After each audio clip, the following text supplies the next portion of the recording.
السلام علیکم ورحمۃ اللہ وبرکاتہ۔ کسی قبرستان میں ایک شخص نے رات کے وقت نعش کے ساتھ زنا کیا۔ بادشاہ وقت نیک صفت شخص تھا۔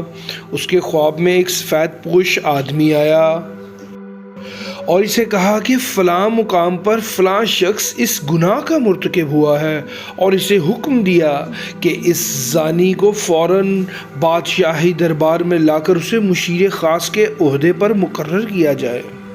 بادشاہ نے وجہ جاننی چاہی تو فوراً خواب ٹوٹ گیا۔ وہ سوچ میں پڑ گیا۔ بہرحال سپاہی روانہ ہوئے اور جائے وقوع پر پہنچے۔ وہ شخص وہیں موجود تھا۔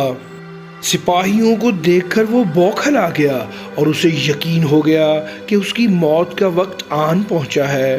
اسے بادشاہ کے سامنے حاضر کیا گیا۔ بادشاہ نے اسے اس کا گناہ سنایا اور کہا کیونکہ اس کی سزا آخرت میں طے کر دی گئی ہے، مرتے دم تک وہ عیش میں غرق رہے گا اور بلکہ خوش بھی ہوگا۔ جس گناہ پر اسے سزا دی جانی چاہیے تھی، اس گناہ پر اسے اعلیٰ عہدہ مل گیا۔ تو اسے گمراہی میں رکھنا مقصد تھا۔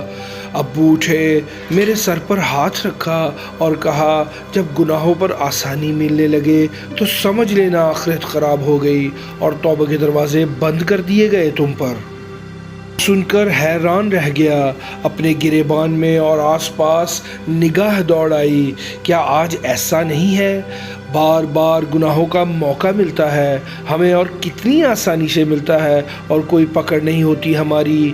ہم خوش ہیں، عیش میں ہیں۔ سچ کا راستہ دشوار ہوتا جا رہا ہے۔ اس میں بے شمار تکلیفیں ہوں گی، آزمائشیں، مصیبتیں سب ہوں گی، مگر گناہ کا راستہ ہمیشہ ہموار ہوگا۔